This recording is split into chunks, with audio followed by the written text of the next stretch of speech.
This week in gaming and tech news. We've got Sam Altman versus Elon Musk, with Elon Musk being the first witness sworn in the lawsuit.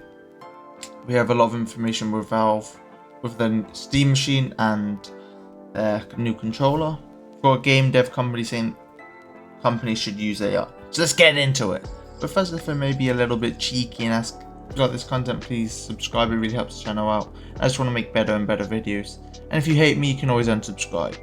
The first story is Elon Musk takes a stand in the high-profile trial against OpenAI. So, if you didn't know, Elon Musk started this trial against OpenAI CEO Sam Altman and the company president Greg Brockman.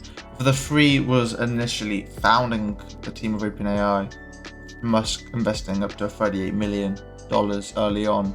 But then the relationships kind of soured between the three of them, with disagreements over the structure of the company and the mission. And there was considerations of folding the company in under Musk's Tesla. But then Musk walked away and founded his own AI company. Musk's claim about Altman is that he managed to manipulate him to give out millions of dollars to ChatGPT. And also, OpenAI was a non-profit company, and Musk's claiming that they aren't sticking to that agreement, so Musk started this lawsuit. Back in 2015, Musk and Altman were two of the company's co-founders, who created a non-profit to research AI in an advanced way. And the quote is, their principle was that this is most likely to benefit humanity as a whole, while unconstrained by a need to generate financial return. But Musk alleged that Altman has strayed far from that founding principle. Yeah, I'll keep you updated with this lawsuit. This could mean a lot for OpenAI, could really damage them, and I don't really know how this goes. Musk put on X on Monday this week, scam Altman. So it's a very heated rivalry, and it's just funny to see this playing out live. So we just have to see how this develops, and I'll keep you updated. Next. So we've got a lot of information from Valve. They've said it's hard at work on the Steam Deck 2 and continuing to work on the Steam machine and the Steam controller and getting the Steam frame out the door. But then also we've got information on the Steam machine saying that it might be delayed thanks to the RAM crisis. But the Steam controller has been released at £85.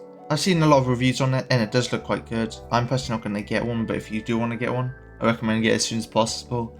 So it probably will sell out quite quickly. But yeah, let me know if you guys are actually going to get the Steam controller. Yeah, and the Steam controller orders open up May 4th. So by the time you watch this video, the Steam controller will be out. Next! Okay, it's time we're getting the quick fire round. We've got a lot of positive news with Black Flag Resyncs being the best-selling pre-order in the US and UK already. More pre-orders than 007 First Light, Star Wars, and even Lego Batman. So Ubisoft are definitely loving this. There's also rumours that Assassin's Creed 1 could be the next remake, which I definitely think makes the most sense. To just bring back the OG Assassin's Creed without making a whole new game. You can see from Resyncs that a lot of people are really excited from it. So if they could just do it again, and remakes and remasters don't cost as much as making a whole new game, so companies definitely prefer to do this route. But speaking of new Assassin's Creed games, Hexa's been in the news with it losing 50 developers, and the game is targeting a 2027 release. So this doesn't mean that 50 people lost their job, they've just been taken off the project under the new leadership. They've just made changes on who's actually working on the game. And this could have happened probably due to the new ownership not liking what they see in the game. As there was a feature in the game where you could control a cat to strike enemies, and they've apparently taken that out of the game. So John Goodson is definitely making an oversight, and it's good. Maybe this actually makes us get more consistent Assassin's Creed games.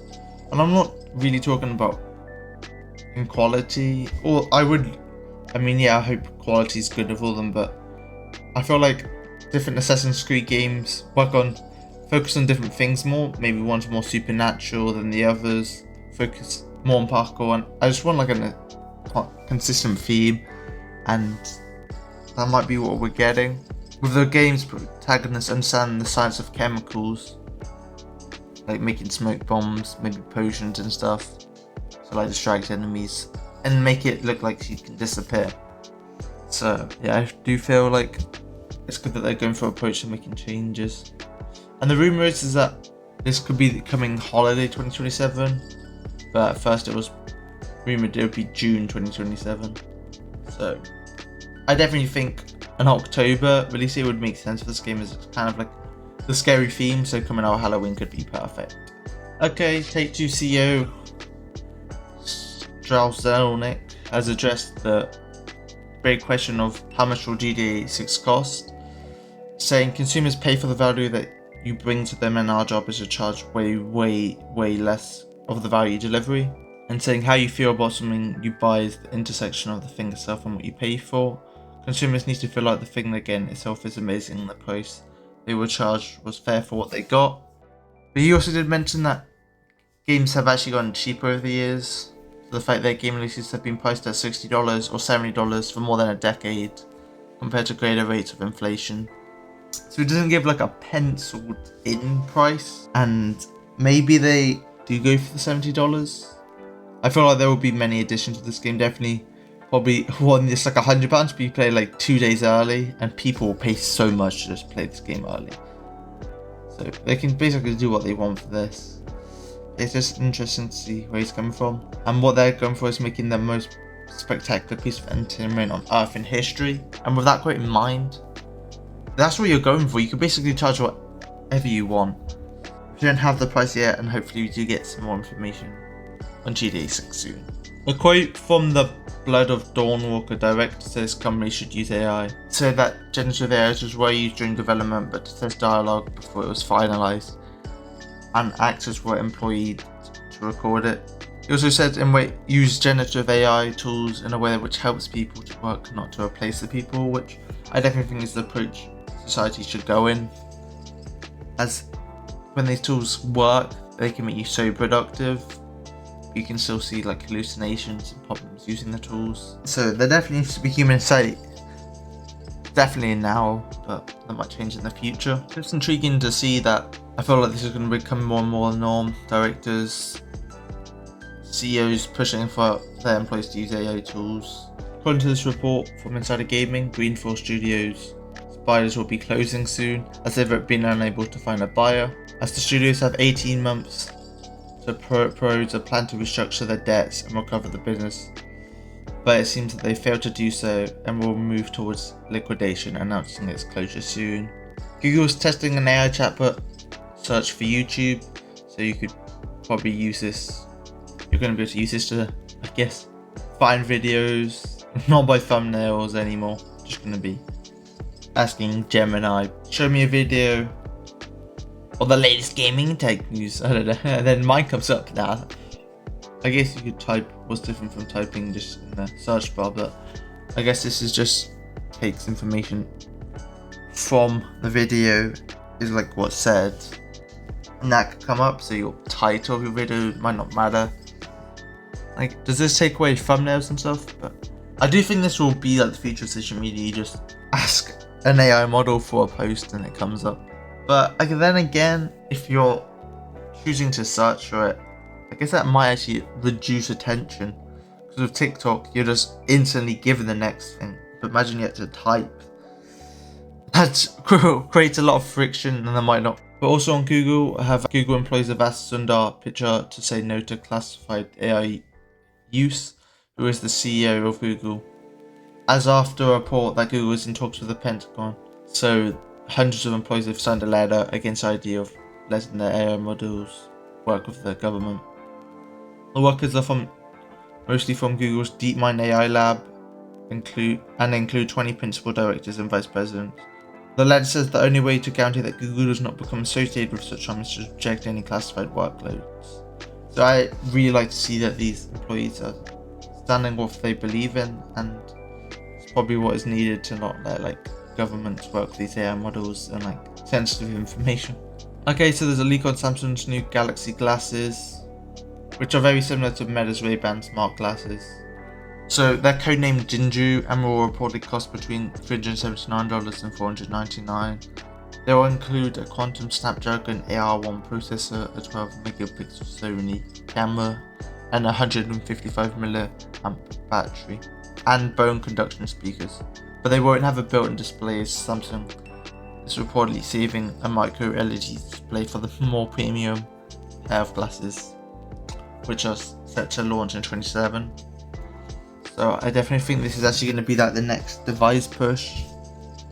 We're going to see probably Apple release a pair in the future, and we just have to see which company does it the best. Microsoft and OpenAI's renegotiated a deal to become less exclusive, with Microsoft announcing some big changes to its long-standing deal with OpenAI. Microsoft will remain their primary cloud provider, and OpenAI products will ship first on Azure, unless Microsoft cannot and chooses not to support the necessary capabilities. But now OpenAI can now serve its products to consumers from any cloud provider. They can work with Amazon and Google, for instance, on their cloud providers. Microsoft will still get a cut from the agreement. Xbox CEO Asher Sharma confirms memory shortage will impact Project Helix pricing and availability. Everyone knows this was coming just because of the RAM shortage. Is that all this hardware even more expensive? But hey, Microsoft is probably one of the culprits for making this RAM shortage. Sharma added that at the moment Xbox's priority is to focus on what it can control, which is building a great console to play great games, including your PC games. And she also said that developers will be sending development kits in 2027. And finally, China has blocked Meta's $2 billion acquisition of AI startup Manus. While Manus is based in Singapore, it was founded and previously based in China. It comes under Chinese regulations, and China has some strict laws against the export or sale to foreign firms. But apparently Manus is unlike many chatbots. While needing to be repeatedly asked for things before the user can get their desired response, the company says it can plan, execute, and complete tasks independently in accordance with instructions. Thank you guys for watching. That was this week's gaming and tech news, and I'll see you in the next one. Latest gaming and tech news every week.